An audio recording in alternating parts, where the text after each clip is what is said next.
Today I figure I might as well do a kind of quick review between Invicta Prodiver, Invicta Subaqua Noma, Oris Aquis, and the Steinheart.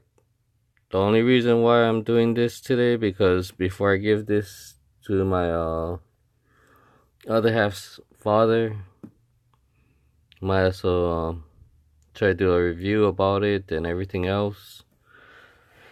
So let's start off here first with the Invicta Prodiver. I took off the magnifying glass, the one for the date. Well, anyway, it's a Prodiver with it's a 200 meter water resistant. Has a screw down crown. Has that Seiko NH35A movement inside. Let's just look at the basic dimensions of this.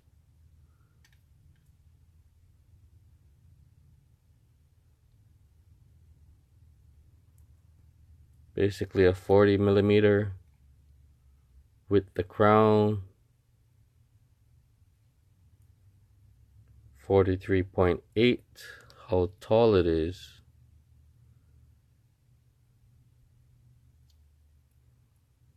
$13.6.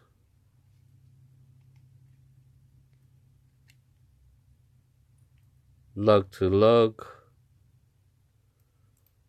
47.7. And let's just check out the lug itself.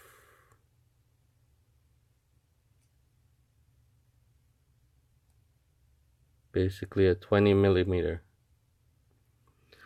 Well, anyway, this is a basic watch. I bought it for like, I forget, under $70. The best thing about this watch has the Seiko movement inside.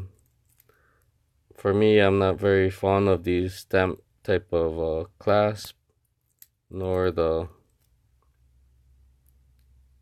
hollow end links. But really can't complain for that type of money.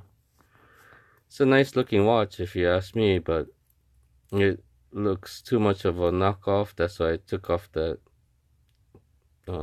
magnifier. Well, anyway, let's move on to the next one. This is the Invicta Subaqua Noma. I bought this through my coworker a long time ago.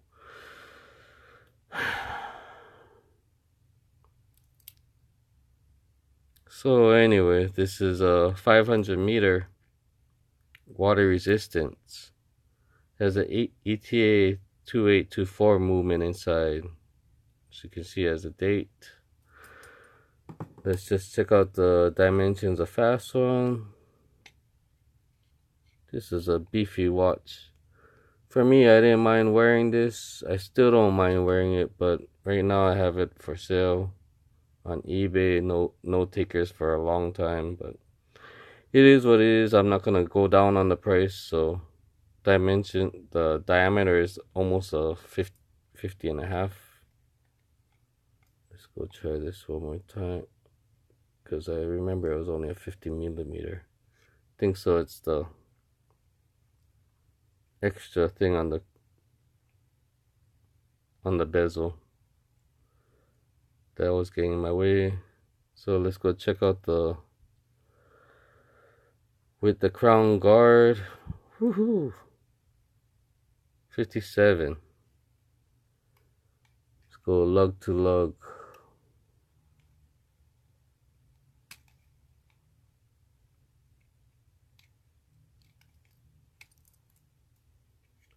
This is a beefy watch, and I didn't mind wearing it. I still don't. 60 millimeter. How tall it is. 18.2. Whew. Has some screws. but they kind of cheaped out with the pressure pins. So I like the clasp, pressure pins, screws. Has an exhibition case back. Same with the Prodiver. This is a limited of 500. Let's go see this one on, because you can compare it to my smallest watch I have, my Seiko SARB, compared to this. Whoo boy, this is a monster.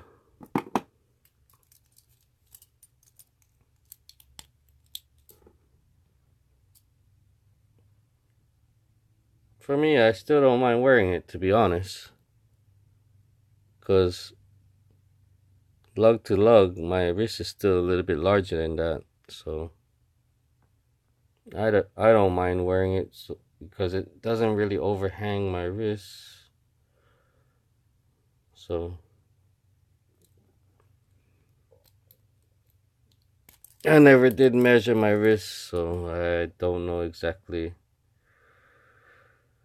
how big my wrist is, but it can still fit this big monster, I think. Let's go. Oh, so today I'm wearing the SARB.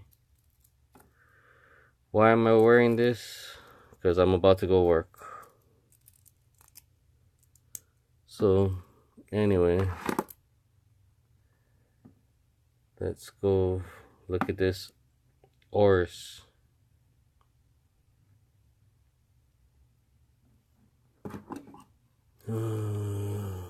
Let's look at the dimensions. Soon I'm gonna rotate this into my work watch. 43.1. Let's check it out with the crown.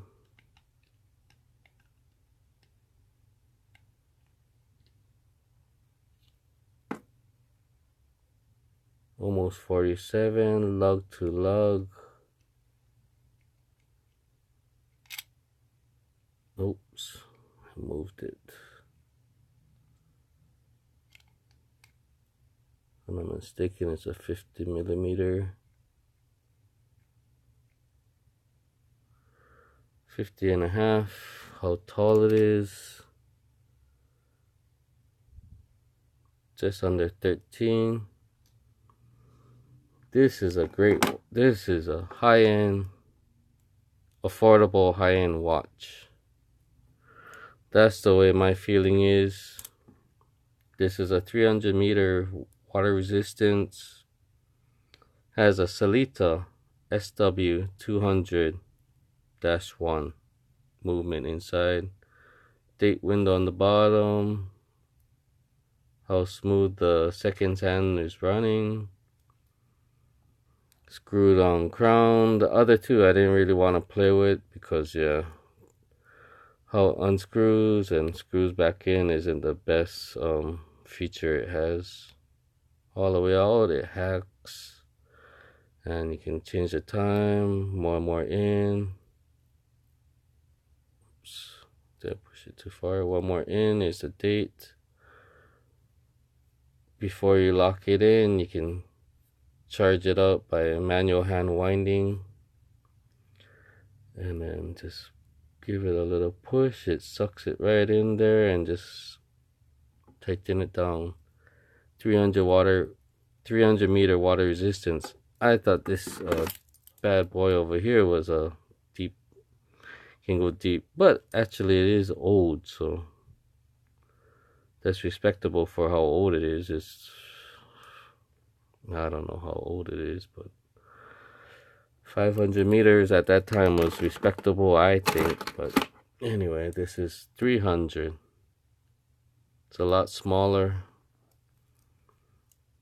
and everything just flows. I want to see this Oris on.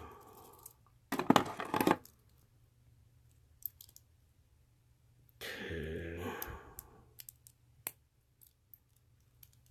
Has the diver extension. Whew. This is a nice looking watch.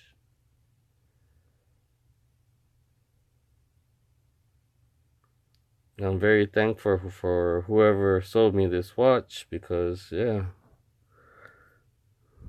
it's a great watch. But I don't know what they did down there, but oh well, whatever. It's not my nice looking watch. It feels great on the wrist. Has great wrist presence. Whew. Gotta do that one more time. That feels good. I don't like my watch bands too tight. When I shake my wrist, whew, hardly any. You don't hear the. I'll show you what I mean. You don't hear the jingle jangle like. That's my turn off right now about this Invicta Prodiver. Even if it has such a decent movement inside, just I shake my wrist and I just can hear everything moving around. I like how it looks for just going to work, whatever. It provides a great time. But anyway, this one I won't try on. The Steinheart. This one is a GMT model. So, it's 300 meters water resistance, has a little, whatever, Cyclops for the date. Has a ETA 2893-2 movement inside. This, I'm quite surprised. I got this for, I don't know, hopefully it's a deal. I think it was $500, but anyway, it has screwed in links to adjust it. Has solid end links. It's a nice decoration back there. This watch and the Oris, I'd like to see go head to head, but it's not gonna be mine. It's for a gift, so yeah, I can't do it. So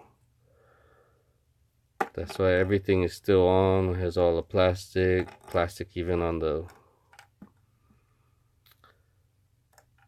the crystal. That reminds me, this has sapphire crystal. It has supposed to have an anti-reflective coating. The Oris has a sapphire crystal. This big boy over here is supposed to have sapphire crystal front and back. Then this affordable beater of a watch has mineral crystal, of course, but I can't complain. I'll be honest. You get what you pay for out of this watch, and then a lot more. You get so much more than what you paid for.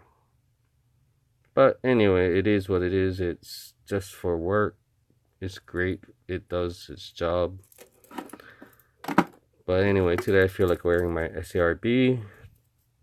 Well, hopefully you enjoyed seeing the difference between 4 different watches, 4 different movements. Very similar in everything else. Besides that, all of them has black dials. As you can tell, I like black. And all of them has a simple date, except for the GMT. I like simple movements. I don't like it being too busy. I don't mind it having all of this.